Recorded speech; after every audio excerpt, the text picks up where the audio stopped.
मैं महेंद्र नाथ सिंह आज आप लोगों को एनसीईआरटी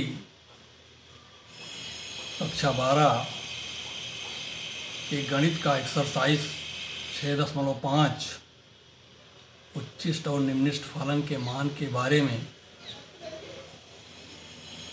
अवगत कराएंगे। इससे पहले आज दुनिया में फैली महामारी कोविड-19 वायरस से सावधान करता हूँ। यह एक खतरनाक वायरस है। इससे स्वयं बचें तथा समाज को भी बचाएं। मास्क लगाएं, दूरी बनाएं। आप जाएं, हाथ धोकर आएं, हम इंतज़ार कर लेंगे।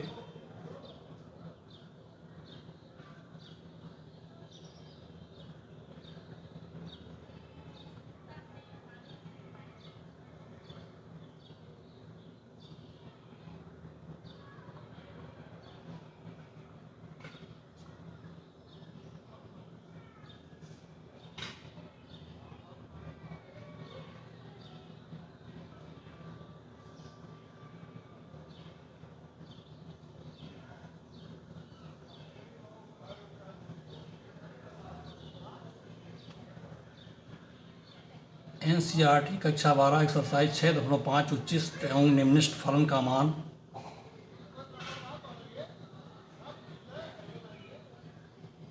के बारे में हम आज अध्ययन करेंगे। जाहिर सी बात है, इसके लिए एक फलन का होना आवश्यक है जिससे हम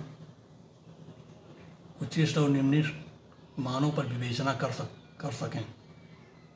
मान लिया कोई फलन y = a sin x है। इसका ग्राफ निम्नवत है।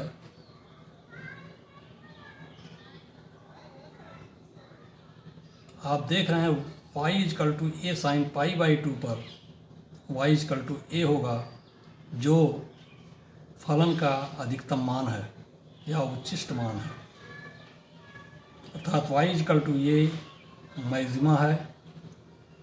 इसी प्रकार y = a sin 3π/2, आप जानते हैं sin 3π/2 = -1 होता है, अर्थात y = -a होगा।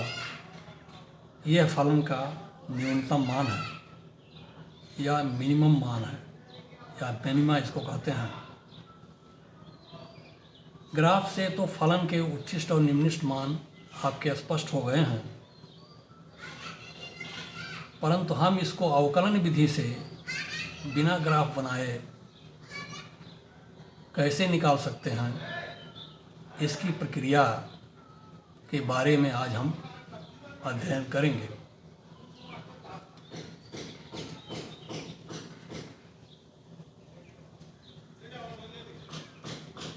आप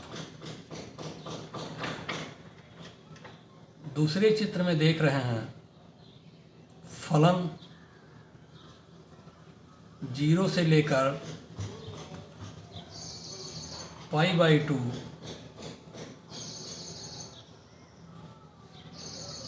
से 2π तक पूरी एक साइकिल कंप्लीट दिखाया गया है। इस वक्र पर 3 बिंदु निर्दिष्ट हैं, एक A, B, C, जो आधी साइकिल ऊपर में दर्शित है तथा आधी साइकिल नीचे की दिशा में जो बनी हुई है उस पर एक बिंदु D और दूसरा E दर्शाया गया है।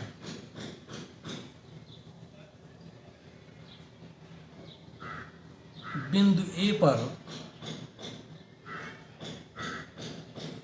dy/dx का मान अर्थात y' का मान 0 से बड़ा होगा, क्योंकि बिंदु A पर फलन वर्धमान है। फलन ऊपर की तरफ अग्रसर है, अर्थात वर्धमान फलन है। इसी प्रकार बिंदु बी पर फलन ह्रासमान है क्योंकि यहाँ पर dy dx लेस देन 0 होगा। वर्धमान ह्रासमान के लिए यही शर्तें हैं। वर्धमान के लिए dy dx ग्रेटर देन 0 होता है, ह्रासमान के लिए dy dx लेस देन 0 होता है। जब फलन वर्धमान से ह्रासमान की ओर अग्रसर होता है तो उसके मध्य में कहीं न कहीं उच्चिष्ट मान अवश्य प्राप्त करता है। इसी प्रकार जब फलन ह्रासमान से वर्धमान की तरफ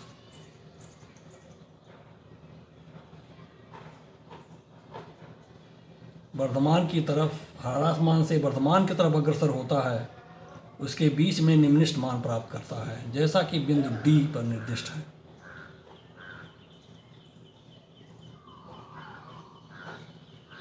उच्चिष्ट तथा निम्नलिखित मान ज्ञात करने के लिए निम्न चरणों की संक्रिया करते हैं।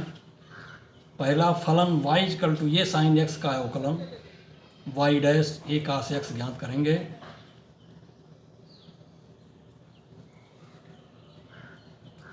पुनः y डैश इक्वल टू 0 अर्थात dy dx बराबर 0 रखेंगे, जैसा कि चित्र में दर्शित है कि c बिंदु पर dy dx शून्य होगा और d बिंदु पर भी dy dx शून्य ही होगा।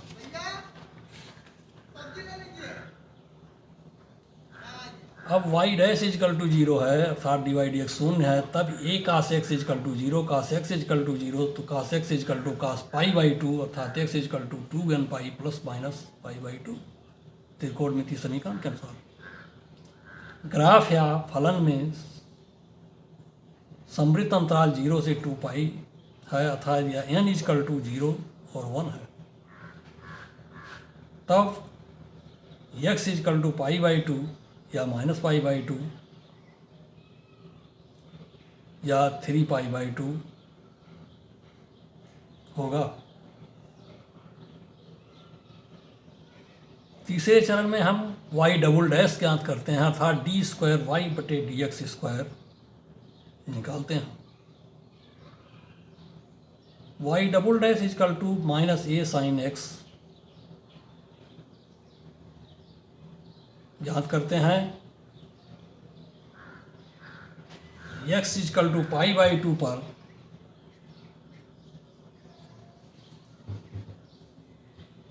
y डबल डैश का मान माइनस a, अतः बिंदु C पर जहाँ dy dx बराबर 0 है वहाँ राइट हैंड अवकलन डी स्क्वायर वाई बटे d x square y double dash equal to minus a ऋणात्मक है अर्थात डी स्क्वायर वाई बटे d x square is less than 0 है। अब फलन बिंदु C से ह्रासमान की तरफ अग्रसर है अतः फलन उच्चिष्ट मान प्राप्त कर चुका है। फलन का उच्चिष्ट मान y equal to a sine pi by 2 है अर्थात y बराबर a है। आप ग्राफ से और इस मान की तुलना कर लें, दोनों समान आ रहे हैं अतः ये मान सत्य है। चौथे चरण में y double dash minus a sine x में जब x equal to 3 pi by 2 है तब y double dash equal to a अर्थात डी स्क्वायर वाई बटे d x square is greater than 0। फलन बिंदु डी से वर्धमान होने ही वाला है अतः x बराबर 3 पाई बाई 2 पर फलन का मान निम्नलिखित है अर्थात y equal to a sine 3 pi by 2 y equal to minus a फलन का निम्नलिखित मान है। आप ग्राफ और अवकलन विधि दोनों के मान को मिला लीजिए, दोनों सत्य हैं, कोई इसमें संशय नहीं है। आप देख रहे हैं कि एक उच्चिष्ट मान के बाद एक निम्नलिखित मान और एक निम्नलिखित मान के बाद एक उच्चिष्ट मान निरंतर प्राप्त होगा। इसमें सारांश में देखें, फलन का dy dx ज्ञात करें, dy dx बराबर 0 रखें और x का मान प्राप्त करें।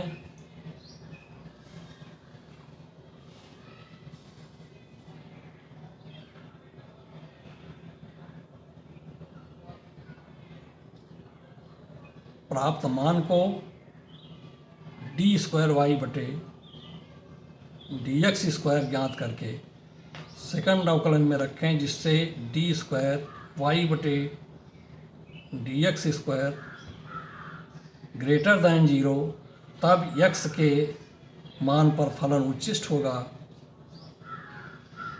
और यदि डी स्क्वायर वाई बटे d x square greater than 0 है, तब x के मान पर फलन निम्निष्ट होगा। यदि डी स्क्वायर वाई बटे d x square equal to 0 है, तब x के मान पर फलन ना तो उच्चिष्ट होगा ना ही निम्निष्ट होगा। यह क्रिया उत्तरोत्तर डी क्यूब वाई बटे डी एक्स क्यूब ज्ञात करते हुए आगे बढ़ाते हैं और उच्चिष्ट और निम्निष्ट मान प्राप्त करते हैं।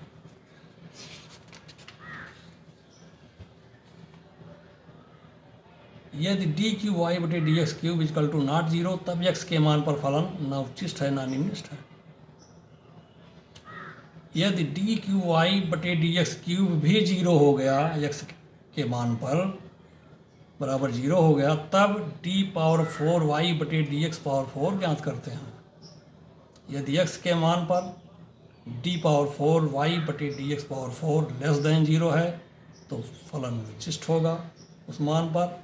यदि डी स्क्वायर वाई बटे d x power 4 greater than 0 है, तो फलन निम्निष्ट है। इस प्रकार उत्तरोत्तर यह क्रिया किया जाना चाहिए, परंतु इतना विस्तारित प्रश्न आपके पाठ्यक्रम में नहीं है। केवल 4 चरणों में ही आपके लिए 4 चरण ही आपके लिए आवश्यक है।